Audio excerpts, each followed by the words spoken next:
هڅې پیل د جوړېدو دا وطن د رغېدو بیا آباد وکړي هېواد. د باغباله آسان خدمت څانګه کې چې د روان کال له لومړۍ یې فعالیت پیل کړی 20,000 الکترونیکي تذکرې شاوخوا 10,000 غوښتونکو ته له ویش وروسته خدمتونه او 6,000 هېوادوالو ته د زیږون کارتونه ویشل شوي دي. آسان خدمت باغباله څانګه د همدې کال د پیل څخه شروع کړو چې تر اوسه پورې د 20,000 شاوخوا کې نوې تذکره هیوادوالو ته پروسس کړې ده او د 8,000 په شاوخوا کې خدمات بعد از توزیع خدمات هیوادوالو ته ارائه کړي دي او همداشان د 6,000 شاوخوا کې د تولد کارت یا د زیږون کارت خدمات هیوادوالو ته وړاندې کړي دي. د باغباله آسان خدمت څانګې عمومي مدیر ذبیح الله امین صافی وایي دا څانګه هیوادوالو ته تر یو چتر لاندې د بیلابیلو خدمتونو د وړاندې کولو تر شعار لاندې فعالیت کوي او هره ورځ شاوخوا 1000 تنه غوښتونکي لري چې ډیری یې د الکترونیکي تذکرو ترلاسه کولو په موخه مراجعه کوي.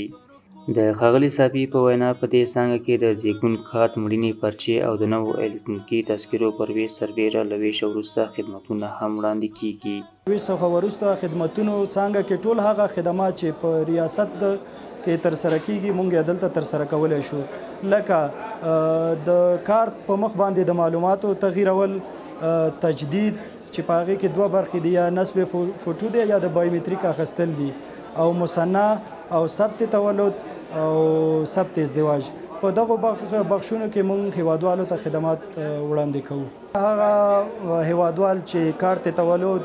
یا تذکرې ته جدي اړتیا ولري نو زمونږ د آسان خدمت مرکزونه د هغوی په خدمت کې دي، کولی شي چې زمونږ څانګو ته مراجعه وکړي او په ډیر کم او په اسانۍ سره خپل خدمات ترلاسه کړي. یو شمېر غوښتونکي چې دې څانګې ته د الکترونیکي تذکرو، زیږون کارتونو او مړینې پرچې ترلاسه کولو په موخه راغلي دي په دې څانګه کې د خدمتونو وړاندې کولو له بهیر څخه خوښي څرګندوي او د دې ډول څانګو جوړېدو په خاطر چې په اسانۍ سره بیلابیل خدمتونه پکې وړاندې کیږي د دې ادارې ستاینه کوي. قبلا خودم تذکره گرفتم، نظر به تذکره گرفتنهای دیگه جای اینجا مرکز آسان خدمت گردنه باغبالاست. میخواهیم به خانم تذکره بگیریم،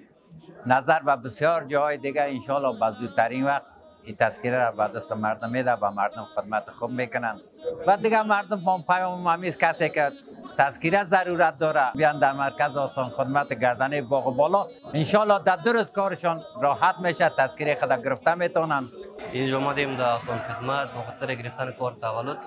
که بسیار یک روند بسیار ساده و بسیار روند مفید پیش آوردن و بسیار سهولت در مردم که اینجا بیان کارت تولد درس کنند و اگر در دیگر جایهای بریم خیلی وقت هم ضایع میشه و کم روانشون هم مشکل است. اینجا آمدیم به خاطر گرفتن کارت تولد. د یادولو وړ ده چې د احصایې او معلوماتو ملي ادارې په کابل ښار کې 3 څانګې او په قندهار او خوست ولایتونو کې یوه د آسان خدمت د عامه خدمتونو وړاندې کولو څانګه فعاله کړې.